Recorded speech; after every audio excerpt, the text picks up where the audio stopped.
from my bell. Yeah. Oh, 100%, of course. So what's the best, if you're going to learn one thing from martial arts, let's say, I'd say the best way to go about this is your daughter. If you're going to teach your daughter one type of martial arts for self-defense, street fight. Okay. The reason I say your daughter is just because typically, and I don't want to be sexist here, but women are a little bit physically weaker than men. This is going to be something. No. Women are physically weaker than men, and not by a little bit, by a long shot. So let's just get it right. It's not being sexist. It's just stating facts. Okay. That is accurate information. Okay. It's 100% true. You're right. Yeah. So, okay, I'm glad you said women or my daughter, because that makes answering that question very simple. If you have a daughter or your wife and they want to do self-defense, the best thing they can do is Brazilian Jiu-Jitsu, because let's be honest, if you're a woman and you got to learn self-defense, you're probably concerned about getting raped. Of course. Okay. Now, if somebody's trying to rape you, they want to get between your legs. Stupid move. Insert their penis. Now, in Brazilian Jiu-Jitsu, you're trying to avoid being between someone's legs because that's where all the bloody submissions are. So you're inside your opponent's guards if you're in between your legs. So I encourage women or young girls to learn Brazilian Jiu-Jitsu, because could you imagine, a rapist gets between your legs, they think they're going to have a whale of a time, and then all of a sudden, bang, they slap a triangle on, choke the guy out unconscious. So yeah, for those reasons, definitely. I love how you describe a rapist as having a whale of a time. Nobody's like, yeah, great. Ooh, I'm gonna rape her really well, and then all of a sudden he's like getting choked out. That'd be so awesome. It really is perfect. It's like when you'll see this happen sometimes when like a Brazilian jiu-jitsu guy will be in an MMA fight, and then he'll lie on his back and invite the guy standing up into his guard. Yeah. That's what every woman will do. It'll just freak out the rapist. Like, she'll lie on her back. She'll be like, come on, big boy, let's do it. Him and she's like, hold on a minute, let me lie on the floor. Here you go. Here, come. He's like, oh, fuck, this is easy. I didn't expect this to be quite, this is going really well. I think she likes me. And then, enters the guard, we'll say. And, that's the end of that. So there you go. Let's not get too rapey and too creepy on this discussion on this episode. Brazilian Jiu-Jitsu for a man, I don't know. For a man, I don't know. That's a tricky one. I still think it's Jiu-Jitsu, and I think because here's the thing, right? Jiu-Jitsu. It's not fucking Aikido. It ain't Kung Fu. It ain't a lot of the flowery bullshit martial arts. It's none of them. It's got to be something real. Wrestling isn't a bad one. Jiu-Jitsu is a very, very good one. Boxing is a very good one as well, Yeah. So, I always think Jiu-Jitsu, because no matter what the size, is designed for the smaller guy to be able to overtake a larger guy. And we watched it happen with Royce Gracie. It's just, the greatest. We watched the example of the way the UFC grew. It was based off this little skinny guy who was destroying these big, scary, muscly, tough guys who had all of these different skill sets. And what we learned is when you have guys that don't know anything, or when they only know one skill set or have limited knowledge of fighting, Brazilian Jiu-Jitsu comes out on top every time. Comes out on top. Yeah, well, hold on. Now, listen, I'm going to open Pandora's box here, and I'm going to get a lot of shit from the Jiu-Jitsu community, certainly from the Gracie family. But yesterday, we had a day off, and we went, the producer, he had a beautiful $5 million yacht, and we're on that, and we're cruising around the bloody ocean here in Thailand, and we're having an amazing time, getting served great food and drinking a little bit of wine. It was great. It was an amazing day out. And we were talking about UFC and jiu-jitsu and this and that, and UFC won. And somebody was saying, hold on a minute, because the UFC was owned by the Gracies. It was their tournament. They designed the whole thing.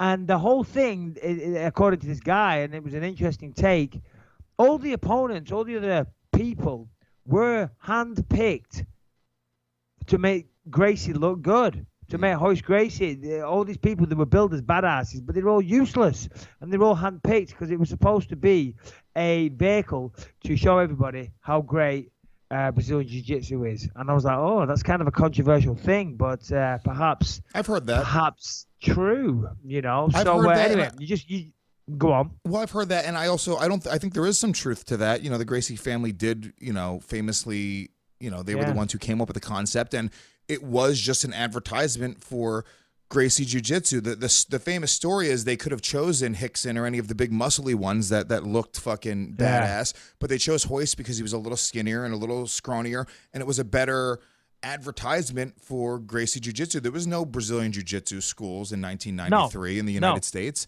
And now, and then look what happened to it. Everybody wanted to learn jiu-jitsu. Every podunk town. And obviously they've made so much money. But I guess that's a conversation for another day. Best martial art for a man to learn. Mixed martial arts. There you go. Boom. Boom. All right, last question. Let's get one more in, and then we'll get out of here. Hey, Mike and Lewis, literally an awesome podcast. I tune in every week from Darwin, Australia. My question is for both of you. What is your favorite fight of all time? It's a great question. Ooh, Lewis, you go ahead first, because you see these questions come in. That's just been thrown on my lap, so I'm sure you've got one in the chamber ready to go. I got a few. I mean, there's look, and it's different. There's different reasons. Okay, not to be all queer, but watching you beat Luke Rockhold was something that was a different type of experience. You know what I'm saying? Can you say queer? I can say queer. I'm allowed to. You can't. You have a fucking UFC contract. I think I could say queer. I say gay now and again, but I don't mean it in a homophobic sense. Shut up. Stop. You're going to make me edit the fucking podcast, and I'm not making any edits today. I'm telling you now, do not edit that out. I won't. I want it left in. I've got no problem. I am not homophobic at all. On this movie set, I have ladyboys that are doing my makeup and stuff. I have gay friends. I'm not homophobic in the slightest. And if you're offended by me describing some camp behavior as a little bit gay, or saying, "Oh, you look gay in those shorts," then you just want to be offended. That's true. You want to be offended. You know what I'm saying? I almost feel like if you're above 25 years old, we should still be allowed to say gay and queer. I'm from that generation. I'm not changing my entire vernacular for some college students. I'm not apologizing for it either. Yeah. I'm not fucking, and I'm sick of it. I'm sick of these PC assholes. I'm not homophobic, and I'll stand here and I say that hand on my heart. As long as you're not fucking trying to, get in my pants, I've got no problem with you whatsoever. But I still feel that I can use the word gay now and again in a non-disparaging way. Of course. Well, I was, not to be a little gay, but yeah, I mean, the fight with Luke Rockhold was, watching that, and I've talked about it before. Perfect use of the word gay. Exactly. We, watching you win that title, we have a relationship, we do the show together, we're friends at this point. That was like a different type of experience. But aside from that, let me just remove myself from that. I think probably there's a couple moments where the most excited I've ever been, best fight I've ever watched where I've been excited just watching the fight, like, holy shit, this is nuts. Nick Diaz versus BJ Penn. It was like 2 days before Halloween, like 2012, 2011, whatever it was. I had gone to a Halloween party dressed up as Tito Ortiz. And my son's mother, we were just dating at the time. She was dressed up as Ariane Celeste. So she had a smoking body, wearing a little bikini, and I had the Tito Ortiz, the hat on, the short. I bought the entire Punishment Athletic thing. I had the Mexican and the American flag on my shoulder, and there's a video of me losing my mind in a bar watching this fight. I couldn't breathe. I was so fucking excited watching this fight. That's awesome, by the way. That is awesome. But go on. And then I think the other two that just moments that I just like remember just being really excited was Randy Couture against Tim Sylvia. It was kind of a shit fight, but that first punch that he landed was crazy. That first punch sent everybody crazy. Yeah. And then the other one was also a Randy Couture fight, Randy Couture versus James Toney, for just that amazing, look motherfuckers, look boxers, look what will happen if you come in and fight in the UFC. And it was just such an amazing moment to go, no. The best fighters in the world are mixed martial artists.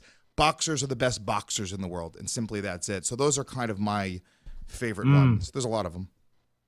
Yeah, I don't know. It's a tough question because obviously I've been heavily involved with this sport for a long time, so I've watched so many fights. I remember being live at the Bigfoot and Mark Hunt fight. I was front row, and that was insane. That was certainly one that stands out.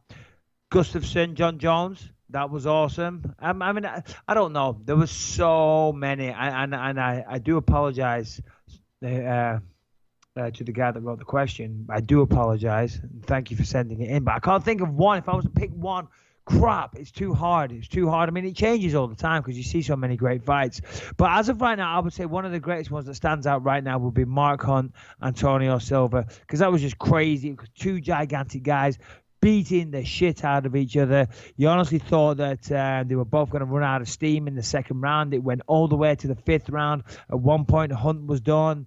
Bigfoot was done. It was awesome. It was awesome to be there live and witness that live was incredible. So that is one that definitely stands out. But I think with that, we're at the end, right, Lewis? This is it, baby. Great show, This Mike. is it. Yeah, great show. No, I've enjoyed it. I really have. I am exhausted, and I'm going to go get in that bed that I'm staring at right now, and I can't wait to do it. Jump in the bed with that little lady boy that we're not going to mention. Oh, no, I've told you. Listen, just 2 more minutes. Shut up. Michael, I wait for you a long time. Why am I doing GSP? Whoa, is GSP in your bed? You're not. Hey, Michael, I waited a long time for you. Listen, just give me a minute. All right, I'm just finishing the podcast now. Okay, no problem, sweetie. Yeah, that was him. That was, I don't know who that was. Her. It was her, Michael.